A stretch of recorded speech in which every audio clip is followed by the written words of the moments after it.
día yo les voy a hablar sobre la importancia de la educación científica de calidad para fomentar la investigación, la formación en investigación o la inversión, mejor dicho, en investigación. Voy a hablarles de ese tema a partir de la experiencia después de haber estado varios años en Europa trabajando y después de haber tomado la decisión de volver al país y formar mi grupo de investigación en El Salvador, consciente de lo que venía, dejando algunas ofertas de trabajo en los Estados Unidos y en Europa, pero motivado por la oportunidad de contribuir al desarrollo del país en estos importantes temas de la investigación científica y el desarrollo. La charla la he estructurado y la van a ver en inglés y en español, dado que es un evento internacional. Pensé que también sería bien tener algunas slides en inglés. Algunas de las más importantes las he puesto en español para hacer notar algunas cosas que no quiero que por el inglés no queden tan claras como yo quiero este día. Voy a hablar primero de la introducción y aquí voy a plantear el problema que tenemos cuando hablamos de investigación y cuando hablamos de inversión en investigación y de la calidad de la formación de nuestro personal investigador. Después voy a hablar, no solo me voy a quejar, sino que voy a plantear un par de soluciones para que pero solo un par que propongo a partir de mi experiencia estos años que he estado en El Salvador. Después voy a hacer un resumencito de esas principales propuestas y los respectivos agradecimientos a las personas que colaboran conmigo en mi grupo de investigación. La primera pregunta o la primera slide, y déjenme poner aquí mi cronómetro para no pasarme del tiempo, es mostrarles a ustedes una gráfica que nos confirma el hecho de que la región centroamericana, no solo El Salvador, tiene uno de los más bajos indicadores de producción científica y tecnológica a nivel mundial. Y en la gráfica ustedes pueden ver cómo, por ejemplo, la Universidad de Sao Paulo a la derecha se muestran en el gráfico el número de publicaciones en el año 2018, en este caso, la Universidad de Barcelona, la UNAM de México, todas las universidades de Centroamérica y las universidades del Consejo Superior Universitario Centroamericano. Es evidente que todas las universidades de Centroamérica publican muy poco comparado, por ejemplo, con la UNAM y con la Universidad de Barcelona, que están más o menos a la misma escala de publicaciones en un año. Algunos me dirán, sí, pero la UNAM es una universidad muy grande, sí, pero todas las universidades centroamericanas juntas creo que podrían hacer el tamaño de la UNAM o más.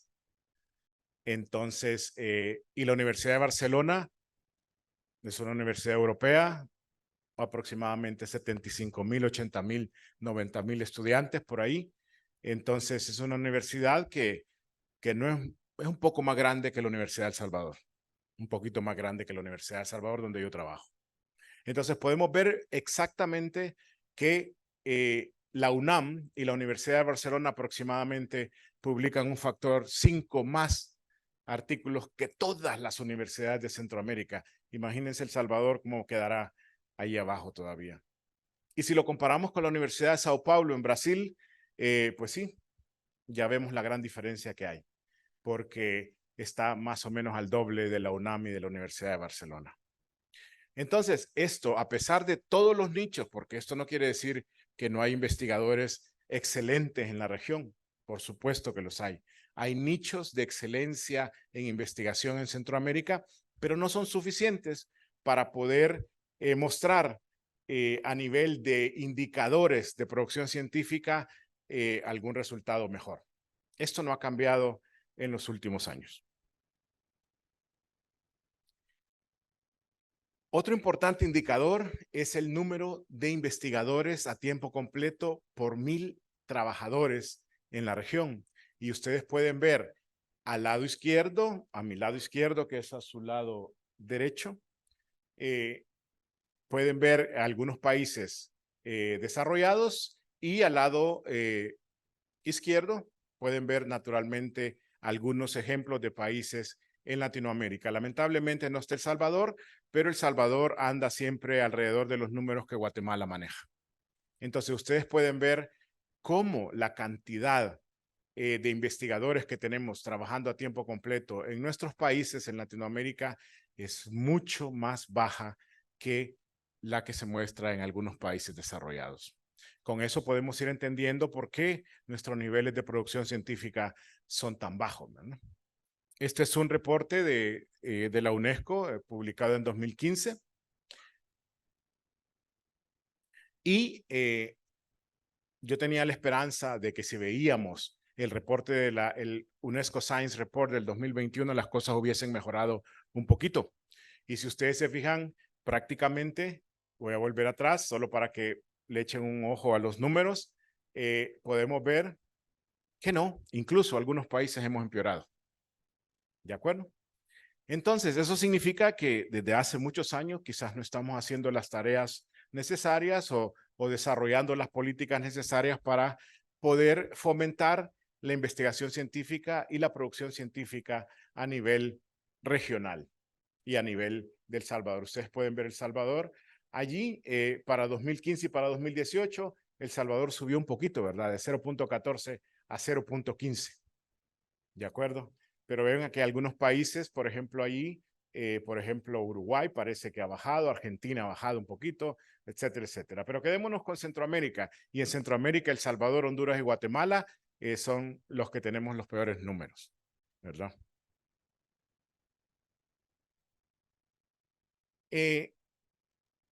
Esta falta de investigadores que tenemos se nota particularmente cuando nos vamos a los números de los investigadores que tienen nivel de doctorado.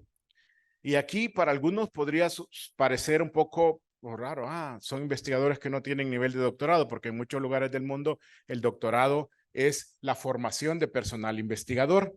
Eso no quiere decir que alguien que no tenga un PhD no puede investigar, pero en general a nivel estándar internacional esa es la formación que se espera para poder empezar a ser investigador. De hecho, por poner un ejemplo, en México, en el Sistema Nacional de Investigadores, incluso al doctor le llaman algunas veces candidato a investigador. ¿De acuerdo? Por ejemplo. Y voy a poner de México algunos ejemplos por no compararnos con Alemania, por ejemplo, no compararnos con Suecia o no compararnos con Francia. Voy a poner a México, que lo tenemos aquí al lado, para que no nos sintamos tan mal con los números que vamos a mostrar. Pero eso es importante. El número de graduados de doctorado en la región promediaba alrededor de 10 por millón de habitantes, mientras que Alemania tenía 30 veces más que nosotros. ¿De acuerdo? Eso significa que también estamos un poco débiles en esos números. Y si ustedes se fijan aquí, vamos a ver, también pongo cuánto invertimos en porcentaje del Producto Interno Bruto en los países, algunos países latinoamericanos. Y lamentablemente en esa lista al menos El Salvador está de último. ¿De acuerdo? Eso significa que tenemos que todavía un montón de cosas que hacer, ¿verdad? Y el número de estudiantes inscritos en programas de doctorado en Latinoamérica en 2012 y 2018 aparecen ahí. En El Salvador tenemos 63 en el 2018. Esto nos conduce naturalmente a otras consideraciones bien alarmantes para nosotros, ¿no? Que en Latinoamérica, de acuerdo a la UNESCO Science Report, solo el 15% de los doctorados son en ciencias naturales. ¿De acuerdo? Esto significa que la gran mayoría de los doctores en ciencias naturales que tenemos en la región han tenido que ir a hacer el doctorado afuera. Yo soy el ejemplo, uno de los ejemplos de muchos que hay, y eso puede traer algunas desventajas. Si uno no gana lo suficiente experiencia y se viene recientemente después del doctorado, puede tener problemas a la hora de regresar al país por la falta de infraestructura que hay y por la falta de muchos dineros que no existen comparado con los dineros que existen a disposición para financiar investigación cuando uno está en el mal llamado primer mundo, ¿verdad? En los países desarrollados. Esto naturalmente contribuye a que de repente los doctores que regresan se frustren y tiendan a mejor regresarse a los países donde hicieron su doctorado porque es mucho más fácil, entre comillas, encontrar un trabajo digno con las condiciones que uno necesita para poder investigar.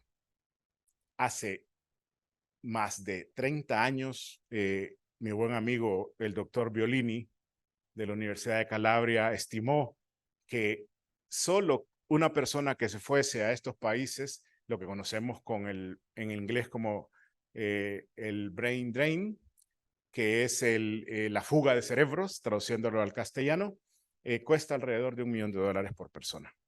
Hace 30 años. Imagínense cuánto cuesta ahora. ¿Y qué podemos hacer? Porque al principio en la introducción yo puse, tenemos un gran problema. Tenemos un gran problema. Y una de las primeras cosas que tenemos que hacer es intentar invertir más en investigación. Y yo aquí les dije que les iba a poner ejemplos de México. Y esto, los ejemplos que les voy a poner es de Veloso y colaboradores que hicieron un trabajo para México. Él es de origen mexicano, pero trabaja en Canadá. Y lo hicieron para el Sistema Nacional de Investigadores, para uno de los aniversarios del Sistema Nacional de Investigadores en México. Ustedes pueden ver, por ejemplo, y vamos a comparar estas figuras con la siguiente slide, y pueden ver cómo México está rankeado más o menos sexto en el Producto Interno Bruto per cápita y también rankeado quinto en la cantidad de habitantes que tiene.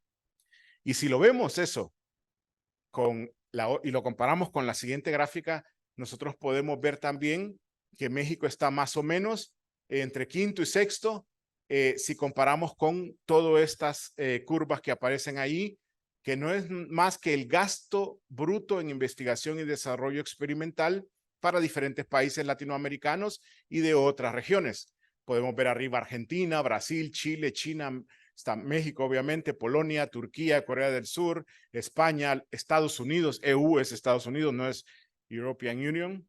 Y la UE, que es así, es la Unión Europea y los primeros 15 fundadores que empezaron con la Unión Europea hace varios años.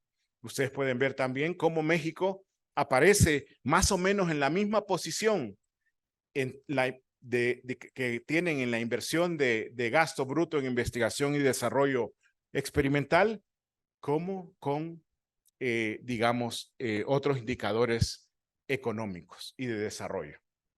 Es decir, muchas veces siempre decimos, así es que los países que investigan y que hacen mucha investigación y que invierten mucho en investigación, se desarrollan tecnológicamente mucho más y eso va en pro del desarrollo económico también del país.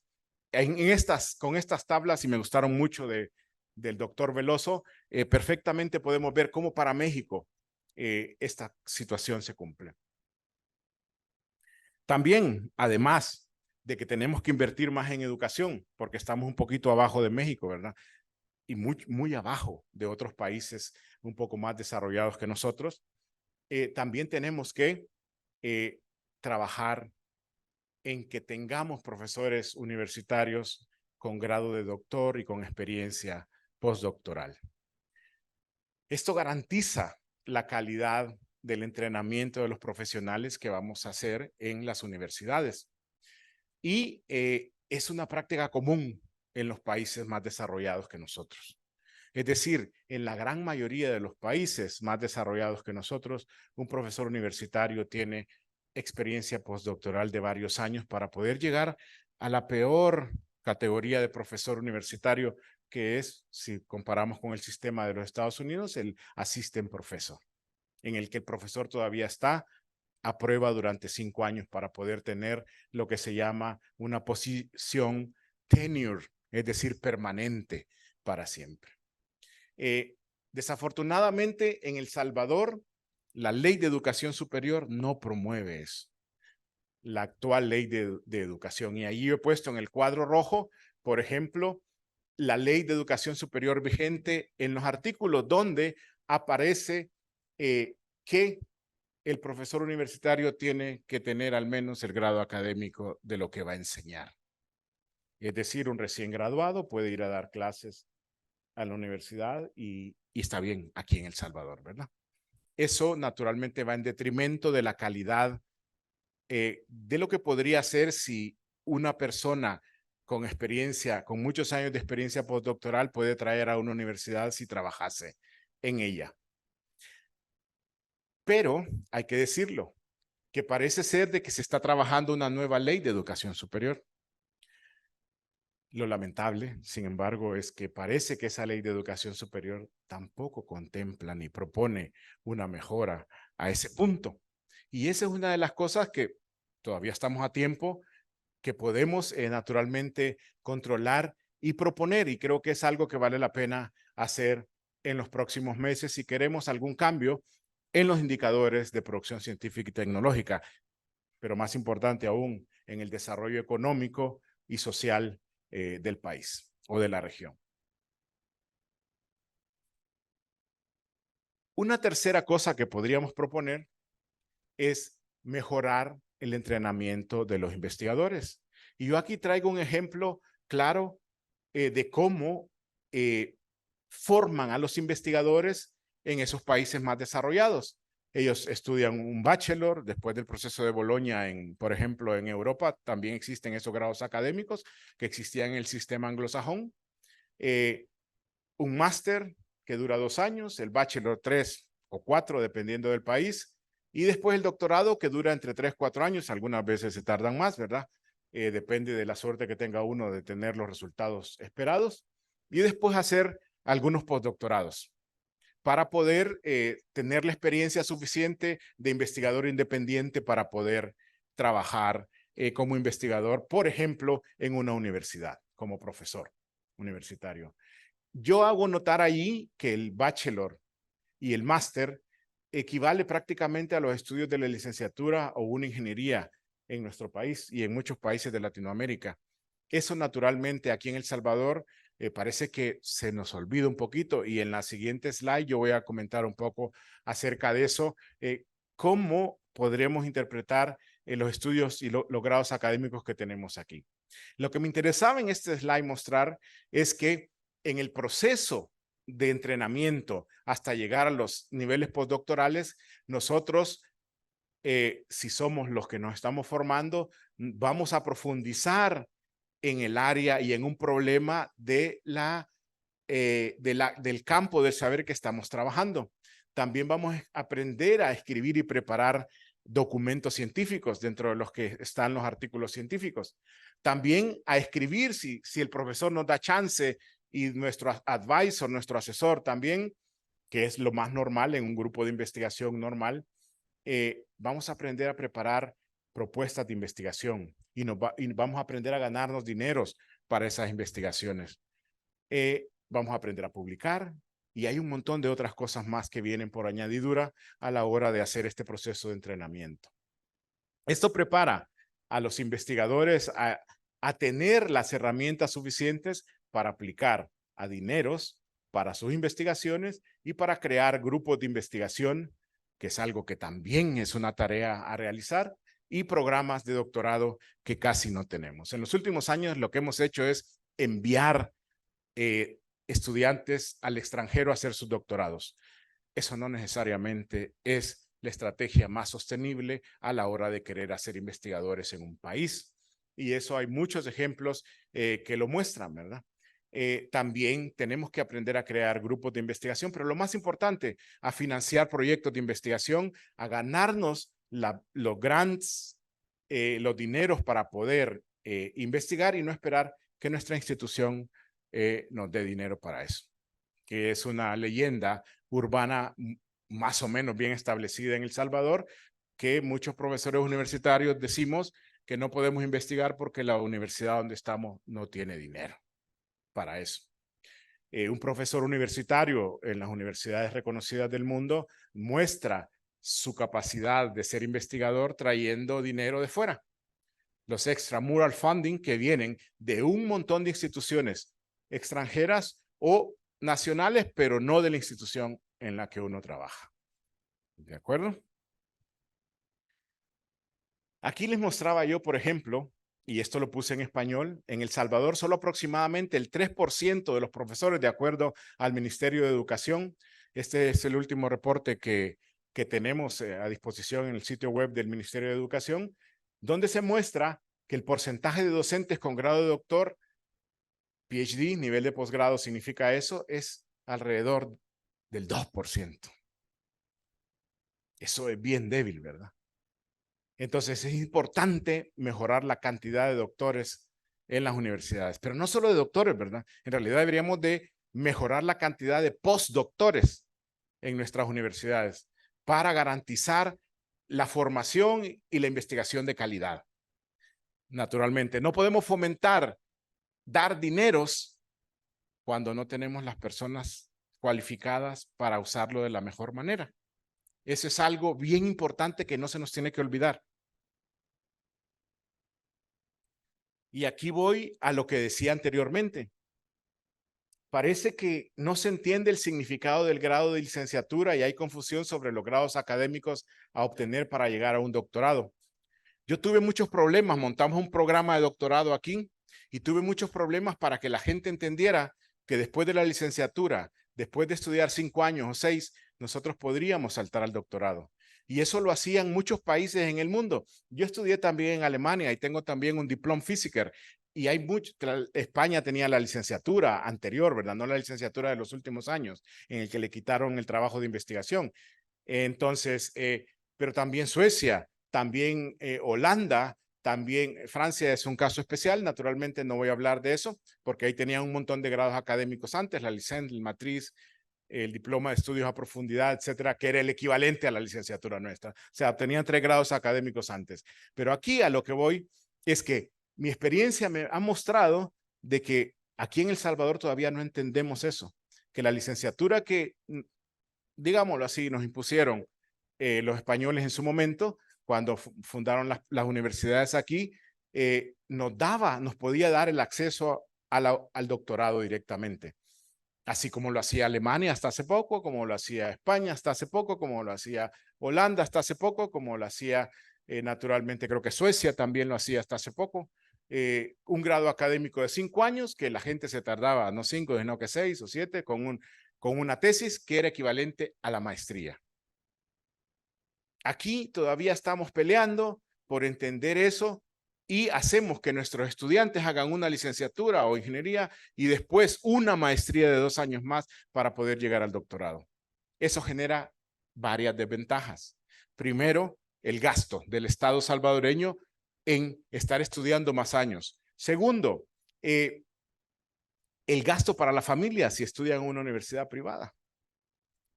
Y los estudiantes de doctorado van a llegar con mucha más edad al doctorado y eso no es malo. Tampoco vamos a discriminar por edad aquí, ¿verdad? Pero las estadísticas muestran que mientras más joven es el investigador, tiene más frescura para poder imaginarse algo. Eso no siempre es una regla, ¿verdad? Pero es algo que nos ayuda. Pero fíjense una cosa, el problema es que cuando los estudiantes se van haciendo mayores, naturalmente van adquiriendo más compromisos. Adquieren compromisos familiares que ya les limitan porque ya no se puede mover él solo, por ejemplo, a hacer un doctorado, sino que ya tiene que pensar y es una decisión familiar, que eso no es malo tener familia, ¿verdad? No quiero que se me vaya a entender mal. Lo que sí es cierto es que puede ser una desventaja dependiendo de lo que queramos y si queremos tener, por ejemplo, investigadores más jóvenes. Eso podría ser una desventaja. Ahora, la ley de educación superior actual deja abierto eso. Sin embargo, hay una leyenda urbana bien establecida en el país que dice que si no hace maestría no puede hacer doctorado. Y eso no es así. Y la ley de educación superior que yo he puesto ahí, la ley vigente con esos artículos, lo deja claro. Pero aquí lo interpretan de otra manera. Ahora, eso no es un problema solo de El Salvador. Yo también lo he visto en México. En México, después de la licenciatura, le ponen la maestría obligatoriamente. Y también en otros países. Pero Argentina no lo hace, por ejemplo, por decir algo. Y yo les pongo un ejemplo también. Yo tengo 5 estudiantes de mi grupo de investigación que se han ido a Alemania a hacer el doctorado y han sido aceptados por las universidades de Alemania, en Berlín, en Múnich, en Frankfurt, en Bremen y en Mainz, Maguncia se llama en castellano, solo con la licenciatura salvadoreña, habiendo hecho un trabajo de investigación, man. Y ellos no tienen ningún problema en reconocerlo, pero nosotros sí aquí en El Salvador, y eso hace de que nuestros estudiantes tengan que, y el Estado salvadoreño, gastar 2 años más. Imagínense cuánto dinero nos podríamos ahorrar e invertirlo en investigación, en proyectos de investigación o en cualquier otro proyecto de desarrollo también en el país. Entonces, eso es un punto bien importante y por eso lo traía yo aquí. En 5 años podríamos darles el nivel de maestría a nuestros estudiantes si buscamos las estrategias adecuadas para ello. ¿De acuerdo? Pero la mayor parte de la gente pone los pretextos de que, no, es que en El Salvador vienen débiles los estudiantes. Sí, también en Estados Unidos. Y se tardan 6 años, que es lo que se tarda en promedio un estudiante aquí para sacar la licenciatura, pero ellos para sacar la maestría, por poner un ejemplo. Otro ejemplo de México. Miren cómo cambió las cosas. En México estamos allí hasta el 2000, desde 1980, creo yo. Si no me equivoco, ya me hace falta quizás cambiar de lentes. Pero ustedes pueden ver y quiero mostrarles cómo cambió las publicaciones de investigadores mexicanos a finales del siglo pasado. Y se puede ver cómo cuando se hizo un préstamo del Banco Mundial que le llamaban PACIME y cuando se hizo un préstamo también del Banco Mundial que le llamaban PCI y cuando se puso el requisito de doctorado para estar en el Sistema Nacional de Investigadores, la curva cambió notablemente en los años 90.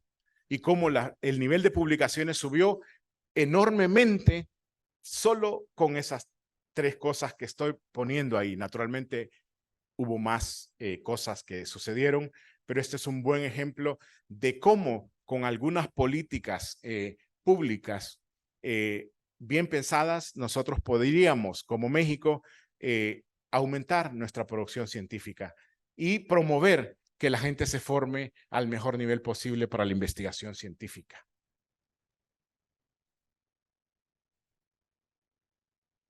No voy a hablar mucho de esto porque ya llevo algo de tiempo y aquí están nada más los programas, el PACIME que fueron de 150 millones, pero naturalmente el gobierno mexicano tenía que poner dinero para ello. También después el proyecto, el préstamo PCI, que está ahí abajo en el cuadro de abajo, mostraba, digamos, habían dineros para innovación. Ahí todavía parece que México no estaba muy bien posicionado con el primer préstamo de 150 millones, más lo que tuvo que poner el gobierno mexicano para poder trabajar en innovación. Porque a que nosotros nos gusta hablar de innovación, hay mucha gente hablando de innovación, pero antes de querer innovar, tenemos que formar a la gente para que innove. Eso no significa que no hay excepciones. Claro, hay gente muy brillante que no necesita ni estudiar para poder hacer inventos buenísimos. Pero en general, la experiencia de muchos países ha mostrado que el formar a la gente lleva a esos niveles de innovación.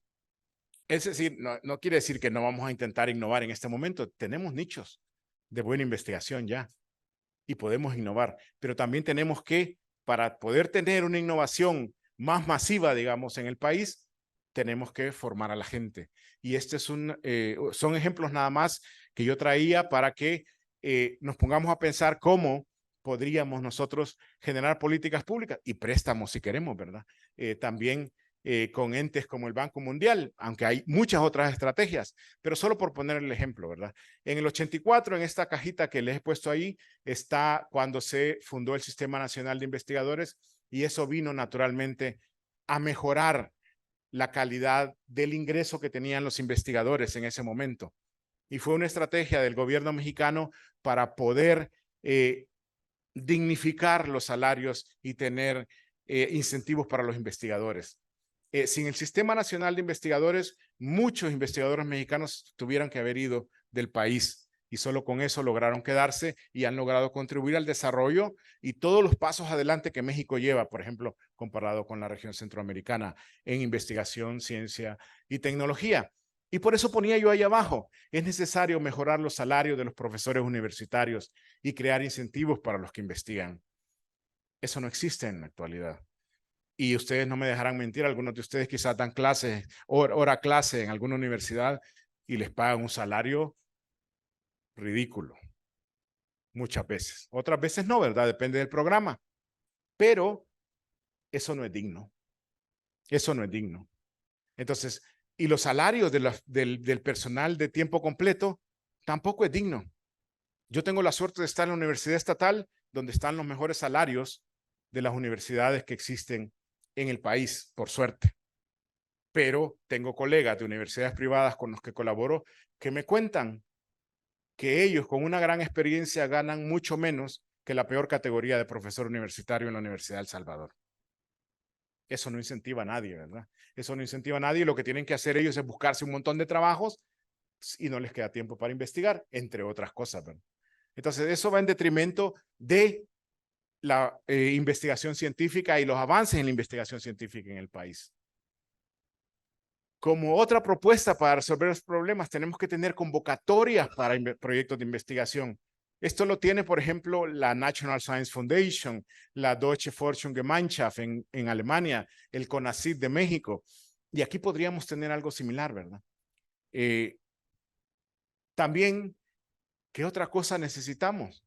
Necesitamos muchas becas para estudiantes doctorales si queremos promover la investigación científica en El Salvador. Hay muchos ejemplos y otra vez pongo a México, ¿verdad? El Programa Nacional de Posgrado de Calidad, en los que a cada estudiante que aceptaban le daban una beca automáticamente, siempre y cuando mostrara que era un programa de posgrado de calidad, ¿verdad? No se lo daban a cualquier programa de posgrado.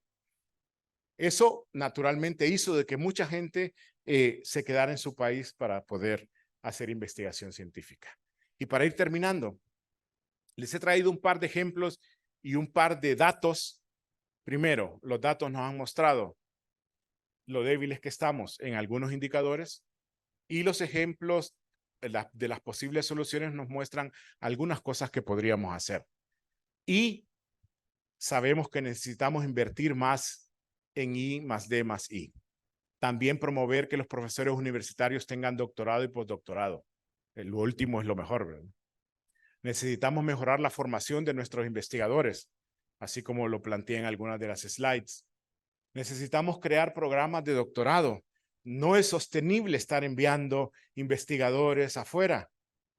Van a trabajar en problemas que no necesariamente tienen que ver con nuestra realidad, no nos lo resuelven nuestros problemas y además hay un desarraigo de la sociedad salvadoreña y por todas las oportunidades que existen allá, lo más probable es que se queden fuera. Es lo más probable y lo más fácil, entre comillas. También necesitamos mejorar los salarios de los profesores universitarios y crear incentivos para los que investigan en el país.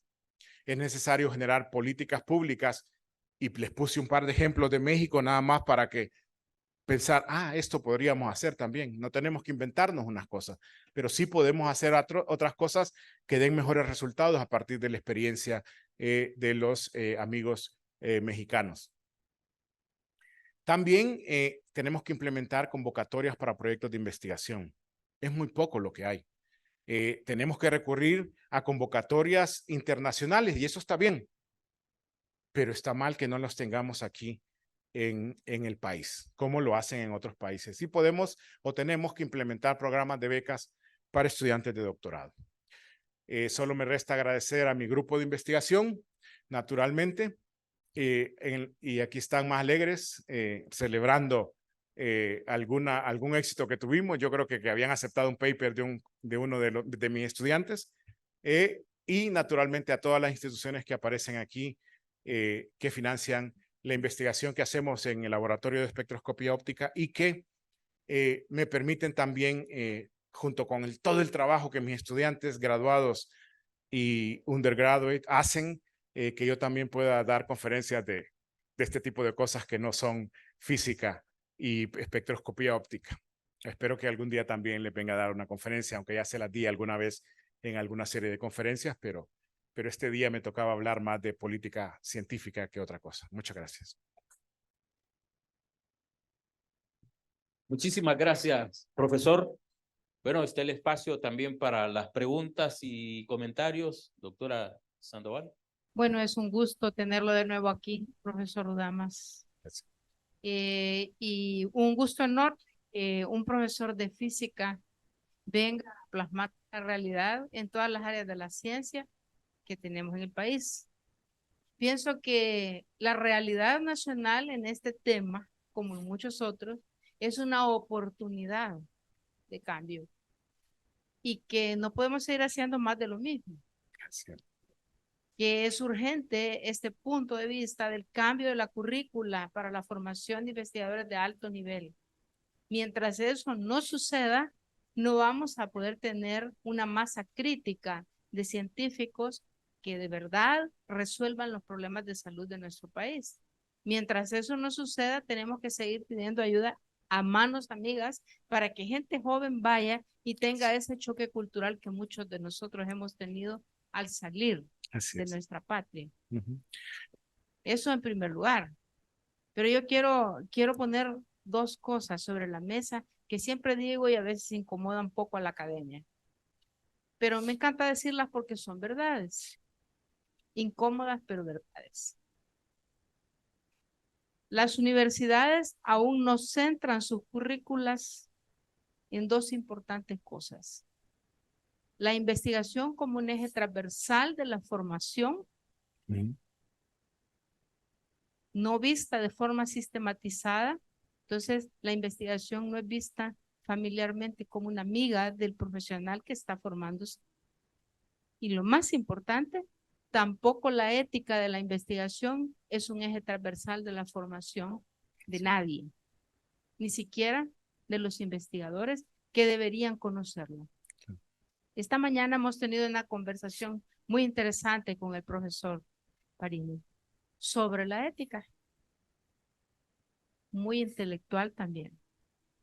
Me ha dado ahora muchísimo gusto escuchar todo lo que he aprendido y particularmente agradecerle porque siempre que le llamamos usted viene. Las ciencias naturales incluyen a las ciencias físicas. Claro. A mí me fascinan y yo soy admiradora de los físicos siempre.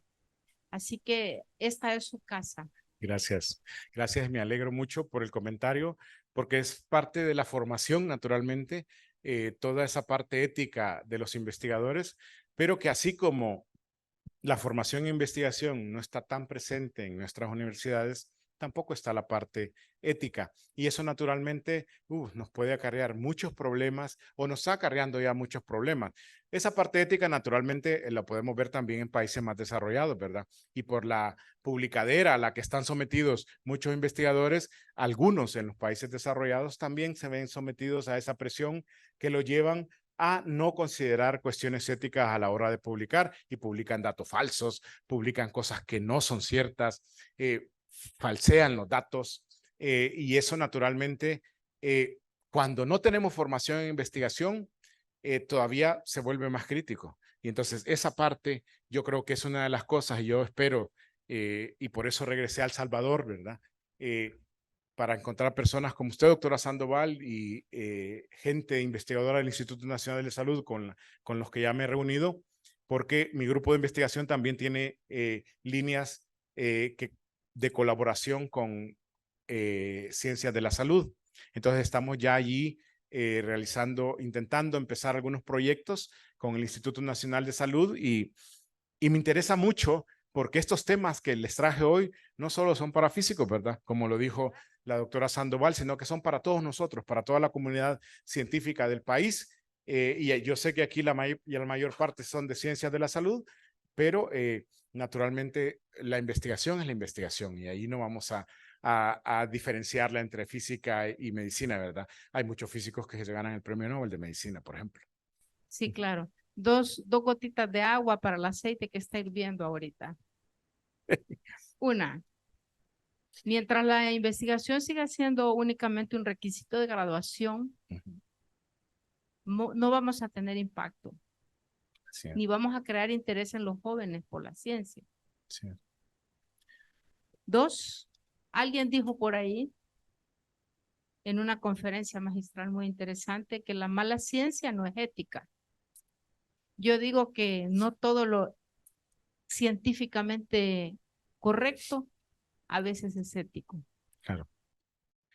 Y ese es un comentario muy importante y naturalmente aquí hay que trabajar mucho y yo espero tener el apoyo del Instituto Nacional de Salud y yo sé que así es, para que busquemos las estrategias para que ahora que se están, por ejemplo, revisando algunas leyes, nosotros podamos promover en esas leyes estos cambios y que no se nos olvide, porque a mí me preocupó mucho el que parece ser de que la ley de educación superior todavía da un paso atrás.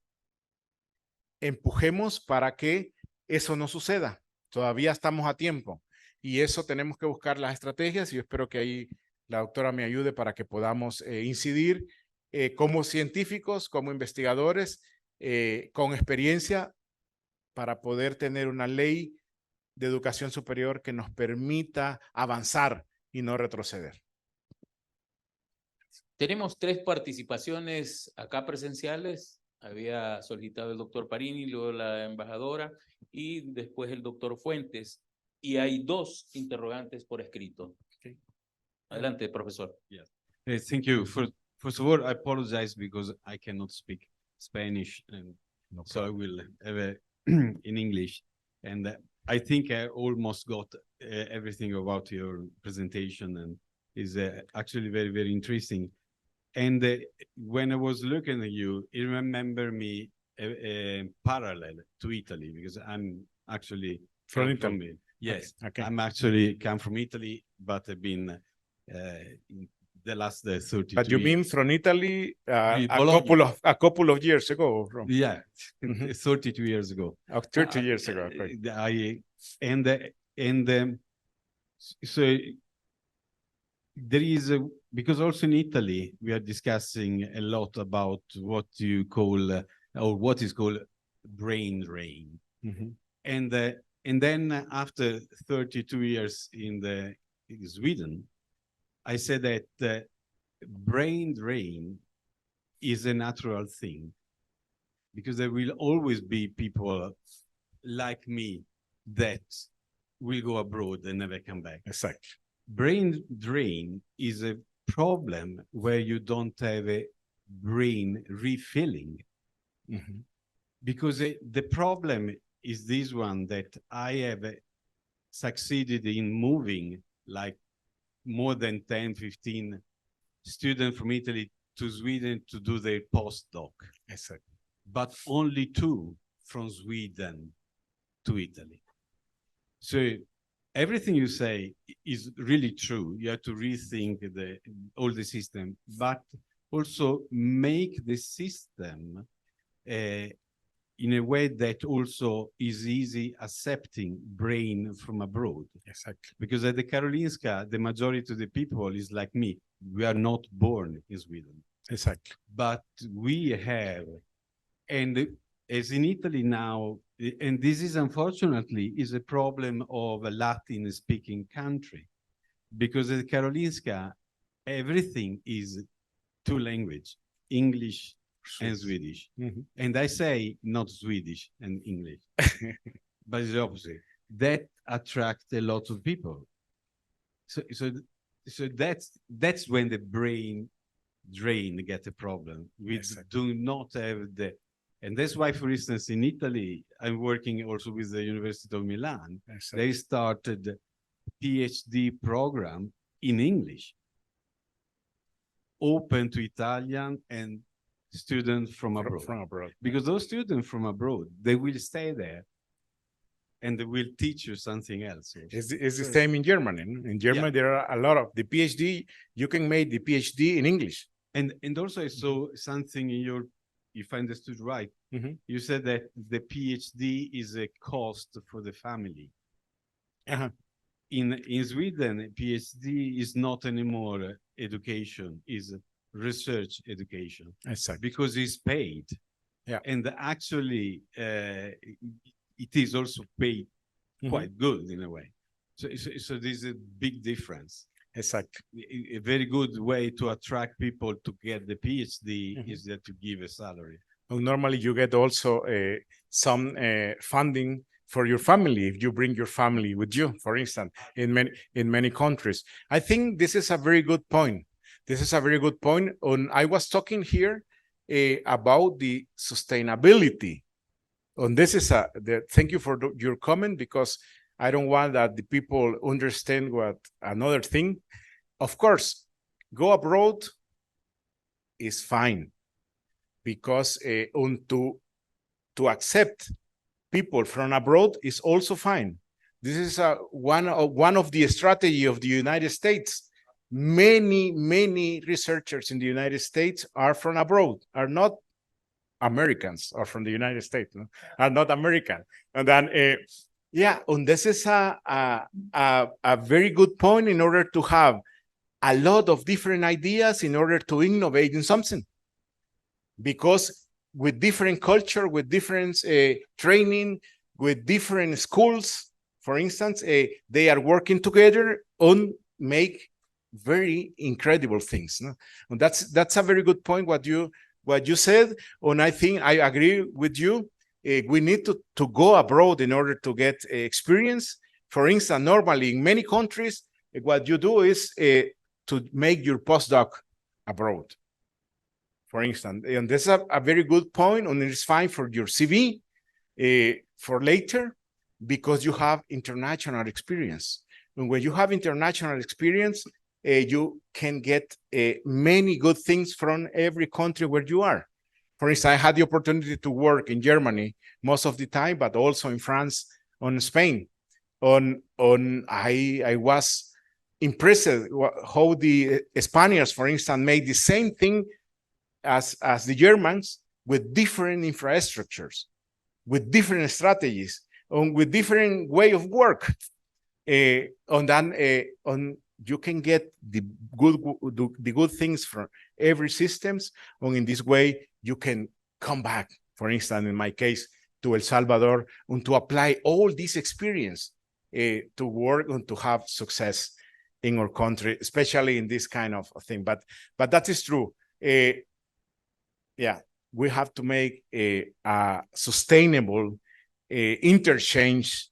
Yeah, exactly. To look for an equilibrium between that the researcher go out or come in. To accept, and that is very important. I am working in a big consortium in the United States. On this consortium is led by the Purdue University, and we are working together in order to promote diversity. This is a very good and interesting point, because diversity is what I was explaining a couple of minutes ago. No? We need many different people with different culture, with different school, with different ideas, in order to find a solution for a problem. And that's fine. Thank you. Excelentísima embajadora, su turno. Muchísimas gracias, profesor y doctor Rudamas. ¿Rudamas? Rudamas, sí. Bueno, muchas felicidades por su ponencia. No, con el Instituto Karolinska hemos estado en diálogo desde hace ya más de 2 años, y uno de los temas, por instrucción del señor ministro Alaví, de conversación ha sido justamente la necesidad de una currícula más moderna. Y bueno, hemos estado también conversando sobre la posibilidad de tener una cooperación más formal, en donde se pueda incluir en un futuro memorándum de entendimiento el intercambio de conocimientos y experiencias, es decir, diferente tipo de cooperación técnica, lo cual tenemos toda la disposición de parte del Instituto Karolinska en apoyarnos en diferentes áreas. Puede ser esta, pero también otras. Nada más eso, y nuevamente felicidades.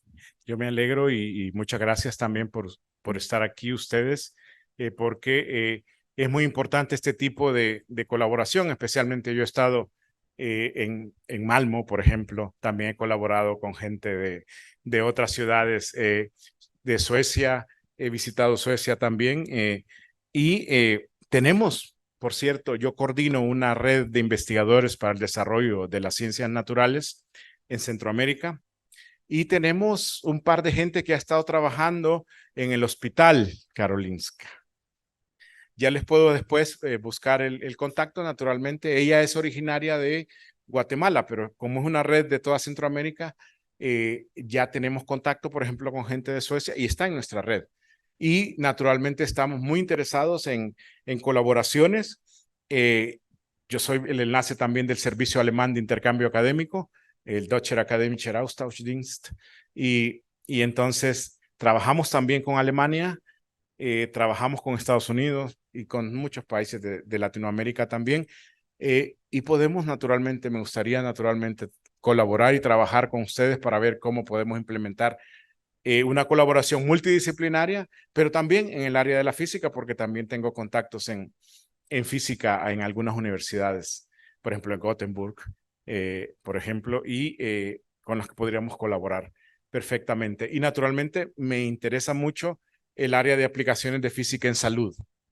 Y trabajamos también en nanociencias con quantum semiconductor structures y carbon nanodots, y entonces podemos dar propiedades ópticas de eso y podemos naturalmente buscar. De hecho, ya estuvimos haciendo unas conferencias con la doctora Sandoval aquí en el Instituto Nacional de Salud sobre aplicaciones de nanociencia y aplicaciones de óptica también, que tienen la ventaja de ser no invasivo, si trabajamos en la óptica con luz visible. Entonces, muchas gracias por estar ahí en la audiencia y me alegro mucho de conocerlos y espero que podamos enlazarnos para poder encontrar muchos temas de colaboración. Bueno, tenemos una intervención del doctor Fuentes, coordinador del proyecto ECO INS El Salvador. Gracias. Un honor estar en esta disertación con usted, profesor. Muy interesante, basada en la formación académico-científica de nuestro país. Mi pregunta va con respecto precisamente a la formación académico-científica del pregrado, para cumplir el objetivo del cual usted habló, para que en algún momento docentes universitarios puedan cumplir los requisitos necesarios para poder formar a nuestros futuros profesionales. ¿Qué propuesta haría usted para que el pregrado formara a los estudiantes con una preparación en formación académico-científica, en investigación trazadora? Exacto. Que inicie desde los primeros momentos hasta finalizar para poder llegar a cumplir un objetivo verdaderamente importante en la formación de los profesionales.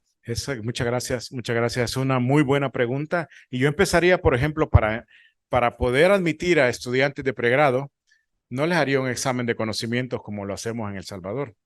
Yo le haría un examen de potencialidades. Esa es una de las cosas primeras que ya, eso no es invento mío, eso lo hacen muchas universidades del mundo. Hacer un examen que me diga qué potencial tiene esta persona para desarrollarse.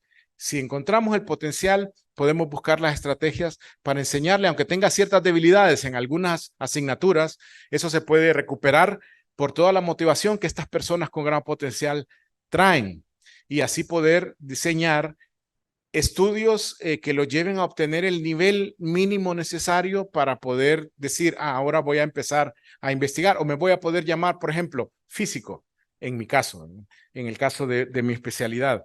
Entonces, una de las cosas importantes es, no tenemos que inventar nada nuevo en muchas cosas. Por ejemplo, ¿qué le tenemos que enseñar? Yo cuando llegué a Alemania me di cuenta que no había aprendido muchas cosas que tenía que haber aprendido. Y yo como iba bien jovencito cuando me fui para allá, me di a la tarea de, aparte de mis investigaciones, ir a los cursos y a las asignaturas que llevaban los físicos de allá.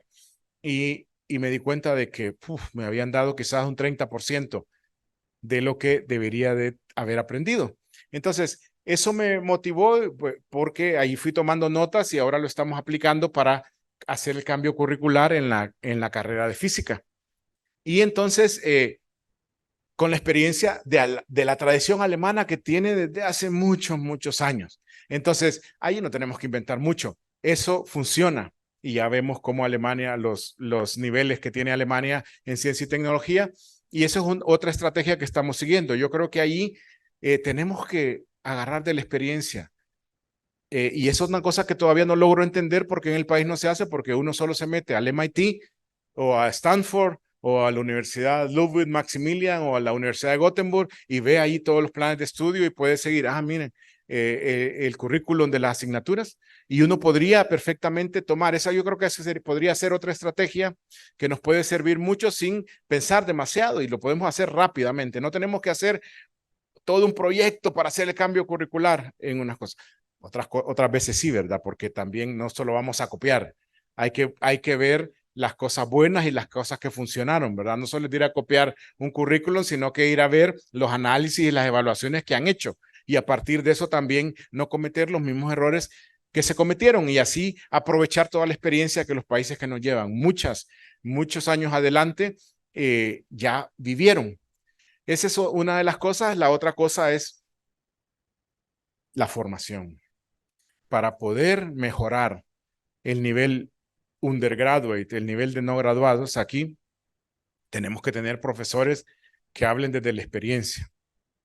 Mi experiencia aquí en El Salvador ha sido de que la mayoría de profesores hablan después que han leído un libro y llegan a repetir el libro. Y cuando lo sacan del libro, él no sabe discutir nada más, ¿verdad? Pero los estudiantes se acostumbran a copiar lo que el profesor y el libro, y prácticamente el libro que podía leer en la hamaca tranquilamente uno, se lo repiten en clase.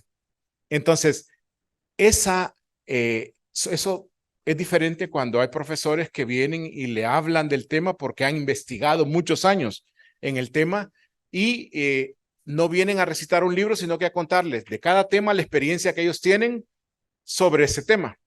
Y si no lo tienen, incluso invitan a un amigo experto y le dicen, hey, ven, mira, yo no soy magnético, no sé mucho de magnetismo. Entonces, ven tú que tú eres experto y me das un seminario aquí. Y entonces, eso ayuda mucho a que la formación de los estudiantes no graduados vaya, o que la calidad mejore. Y yo creo que esas son 3, 4 cositas que se me ocurren en este momento y que naturalmente eso se puede hacer si tenemos las leyes adecuadas que promuevan ese tipo de cosas. Pero si la ley me dice que el profesor universitario es alguien que tenga el grado académico, empezamos un poco mal, ¿verdad? Y si en la siguiente que vamos a hacer ni siquiera lo mencionamos, es como que quedemos igual. Y si seguimos dándole 5 años y no que nos cambiamos, por ejemplo, a los grados académicos que ya a nivel estándar internacional existen, también le generamos problemas al estudiante no graduado a la hora de hacer intercambios, porque eso es una de las cosas importantes, fomentar el intercambio undergraduate. Y los que conocen, por ejemplo, este proyecto europeo en que los jóvenes undergraduates están moviendo, ¿cómo se llama? Erasmus se llama. Erasmus es algo que, aparte de todas las fiestas que se hacen en todas las ciudades de los jóvenes, es que es parte de la vida de los jóvenes, ¿verdad? Tampoco hay que criticarlo. Eso ayuda mucho a que vayan aprendiendo cómo se aprende en otro país con una cultura diferente y un idioma diferente. Eso, con solo estar un semestre afuera, el estudiante puede venir y puede contribuir en las reflexiones en sus programas de estudios con los profesores de las universidades para que se vayan mejorando a la hora también de evaluar los programas de aquí. Eso se puede hacer. Existe Erasmus Mundus. Podemos generar algo también así nosotros. Y hay un montón de instituciones que nos pueden ayudar para eso. Yo creo que nos hace falta eso, pero la formación es algo que yo, desde que regresé al país, estoy mencionándolo siempre en cada seminario que doy. No podemos esperar, sin profesores universitarios formados, que nuestros profesionales sean buenos. No podemos. Algunos sí, va a salir porque hay genios que no necesitan que esté un profesor enseñándoles. Siempre hay excepciones, pero no son la regla. Entonces tenemos que cuidarnos para eso.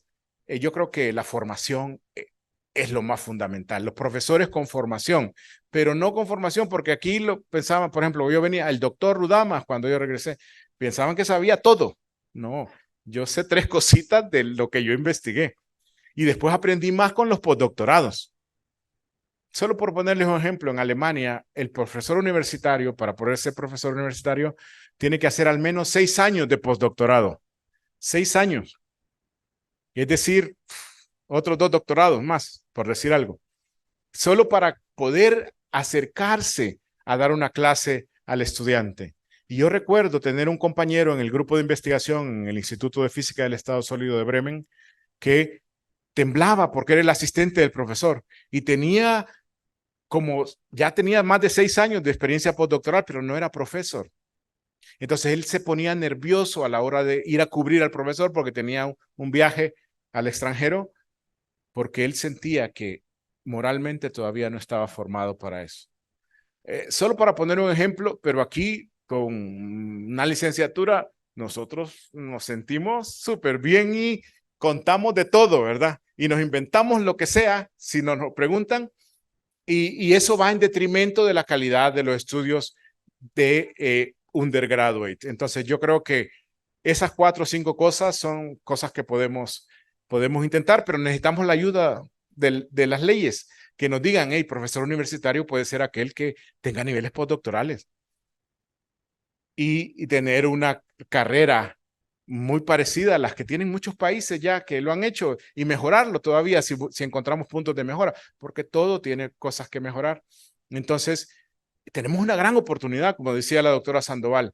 No lo veamos ni nos lamentemos de eso, no, eso, trabajémoslo para solucionarlo. Y yo creo que eso nos va a traer un gran desarrollo en los próximos años si lo logramos hacer. Naturalmente eso no se hace de un año para otro, pero todavía tenemos varios años para poder colaborar y contribuir en eso.